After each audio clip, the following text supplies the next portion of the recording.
Vemos, então, aqui uma espécie de dinossauros brigando e nos estertores, quem sabe, antes do seu desaparecimento.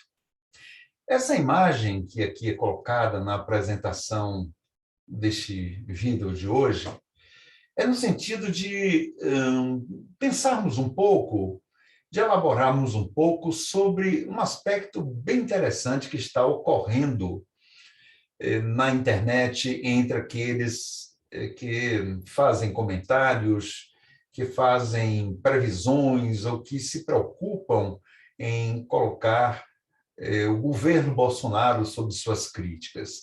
Alguns pensam que, trazendo aspectos de falas de políticos, de falas da área militar, de movimentos no Congresso, de presença ou ausência dos partidos de esquerda ou da movimentação da participação popular, pode-se fazer alguma previsão sobre o destino do governo do dito presidente Jair. Bem, vou trazer aqui uma outra visão, uma visão paralela, que não entra em discordância nem vai contra este anseio que movimenta os críticos que estão à esquerda deste governo, mas sim no sentido de pegar uma outra percepção da realidade. Todos nós sabemos que o Jair já cometeu crimes suficientes de toda a natureza, mesmo aqueles que não são pecuniários, no sentido de ser deposto, de receber o impeachment. Mas, quando nós olhamos para as falas das diversas áreas, nós percebemos que há, entre essas diversas áreas, algumas brigas de esferas. Brigas de feras, como esses dinossauros, Tyrannosaurus Rex, mas que estão em certas esferas. Vemos hoje, basicamente, três grandes esferas que se movimentam em torno de Jair, algumas com certas discordâncias entre elas e algumas atacando umas às outras. De momento, e neste momento, a esfera militar, que é aquela que parece devotar a Jair certas simpatias, se não toda a esfera militar, pelo menos uma parte considerável da esfera militar, que tem peso nas decisões nacionais, como, por exemplo, o presidente do STM, do Superior Tribunal Militar, e os chefes das três forças armadas. Para acrescentar, o próprio comandante militar das três forças, que faz parte do Ministério da Defesa.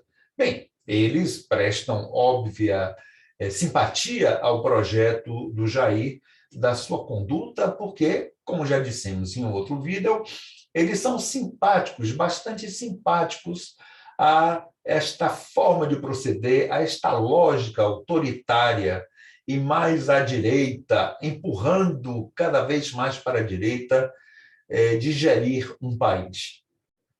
Bem, numa outra esfera de feras, nós temos a própria esfera política, formada pela centro-direita e com alguns partidos que são simpáticos a um pensamento de extrema-direita.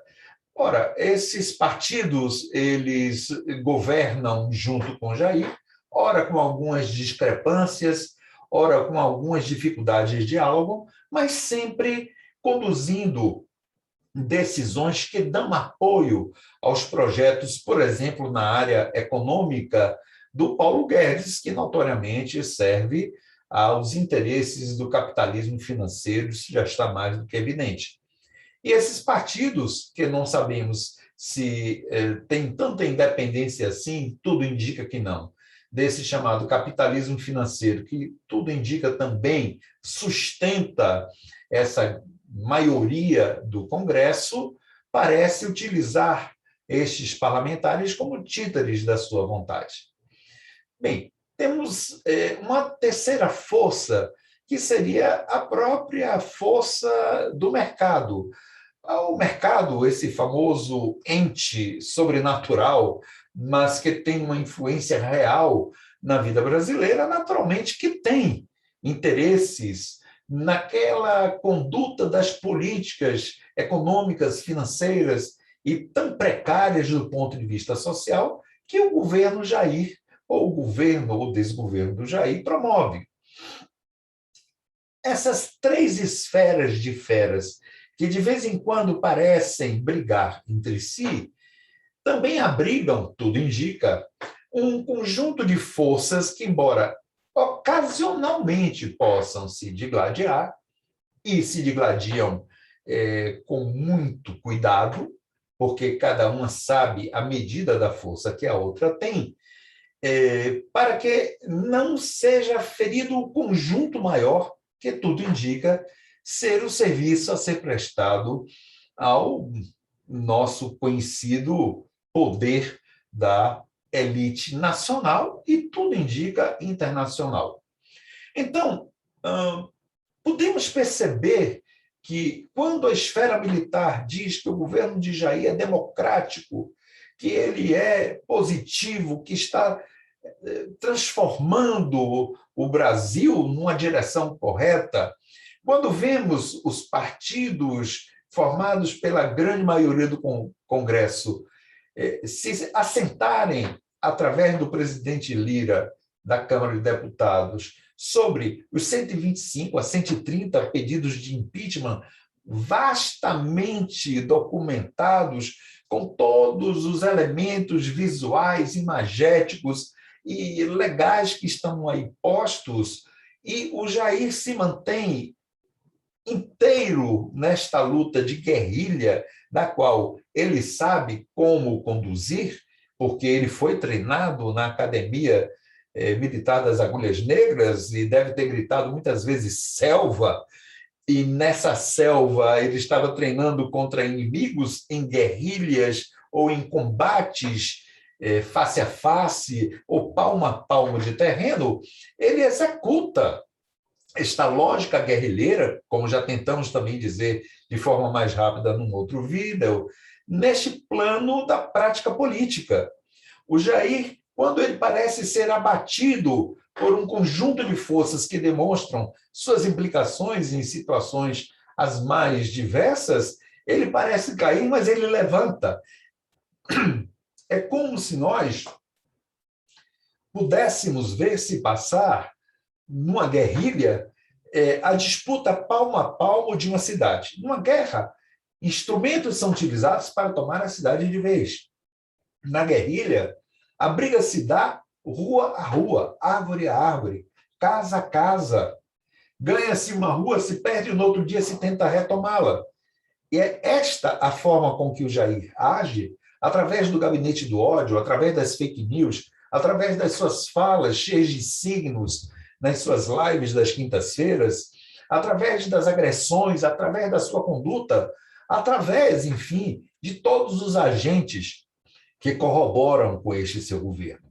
Então, estamos às voltas com um cenário que não pode ser analisado no dia a dia, no momento a momento. Não pode ser analisado por causa do crescimento, ou somente a partir do crescimento das reações populares, que são extremamente importantes. A chamada democracia participativa, que vai protestar contra a sua permanência no governo, que deseja defenestrá-lo através do meio legal do impeachment.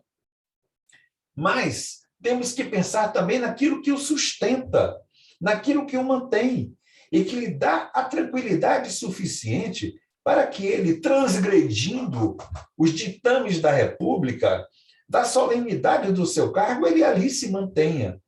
Então, não são forças desimportantes, não são forças que são fáceis de serem combatidas. São esferas que apoiam Jair e uma globosfera, aqui não queremos fazer trocadilho com nenhuma emissora de TV, embora possamos o fazer, mas uma globosfera que envolve essas outras esferas, uma esfera mais global, mais ampla, que se utiliza deste jogo, destes títeres da área militar, da área do capital financeiro mais imediato e da área do grupo político que hoje dá sustentação ao governo, que movimenta essas peças para dar-lhe este conforto do que a gente pode chamar de transgressão sobre diversos aspectos, porque esta é a sua característica. Então, tentarmos perceber o que vai acontecer com o Jair daqui a 1, 2 semanas, 3 ou talvez um mês, através de certos sinais que aparecem na movimentação do quadro político, da fala de um determinado político, de um movimento do Congresso ou de uma fala da área militar que se opõe à permanência de Jair no governo, parece uma certa precipitação, porque estamos realmente às voltas com um cenário de teatro em que o Jair se manifesta, comete suas absurdidades, mas há um outro texto muito mais complexo e complicado que parece que ainda não percebemos, que está por detrás, manejando todos esses atores e com um obscuro projeto de Brasil e de nação em que não sabemos exatamente aonde vamos chegar. Existem alguns analistas que são muito precisos, me parece, quando eles mostram que, enquanto nos distraímos com as diatribes do Jair, no plano econômico, a venda do Brasil, o empobrecimento da população e todo o prejuízo do que é o Brasil enquanto a República está sendo perpetrado de forma criminosa. Mas nós estamos distraídos com Jair, com esses outros jogadores que, mesmo se opondo a ele na direita, podem estar fazendo um papel desejado, no sentido de dar-nos esperanças para algo que talvez demore ainda mais. Lembremos, o impeachment que está sendo impedido até hoje de ser colocado sobre o desgoverno Jair não é casual, é causal. Essa resistência do Lira, esta dificuldade de acceder à manifestação evidente da população por diversas maneiras, argumentando que ainda não viu nenhuma razão para o Jair ser defenestrado do cargo pelo impeachment, é um argumento absolutamente tolo. E para que entendamos este cenário embaraçoso que nós vivemos, hoje uma certa jornalista estava pedindo ao Lula que tivesse a grandeza e uma atitude genial em ser o articulador da paz e da pacificação nacional, ao ceder a sua liderança, sendo vice da chapa de uma outra opção. Ora, ela vem de um veículo nacional que representa os interesses, naturalmente, da centro-direita ou da direita. E esse tipo de pensamento, que é de um ingenuísmo, para não dizermos de um cinismo sem conta, é absolutamente o pensamento que se mantém sobre todo este contexto brasileiro. Efetivamente, a grande mídia, a grande imprensa, ela não tem colocado o Jair contra a parede o quanto deveria ter sido colocado. Mesmo que ele xingue essas mídias, elas se demoraram muito a revelar e estão revelando, às vezes, com certos cuidados. Por quê? Porque, como um colunista a quem eu respeito muito, que é o José, do portal do José, ele coloca: está sendo o governo de Jair muito importante para os interesses do grande capital que está por detrás e que sustenta a nossa elite brasileira e que representa a própria elite brasileira, cumprindo aquilo que ela quer, que é tomar conta de tudo que é do povo brasileiro. Portanto, prestemos atenção nesse jogo e aguardemos um pouco mais para ver como é que esse jogo efetivamente se dá. Não é tão simples. Jair não é tosco. Jair, ele é bastante inteligente. Ele é muito sagaz. E toda a trupe que está em torno dele também o é. Não desprezemos Jair. Não desprezemos. Não se trata de supervalorizá-lo, mas, como diz Sun Tzu, sobre a questão das guerras, nunca se deve menosprezar a força do adversário. Pensemos nisso. Um abraço e até mais ver.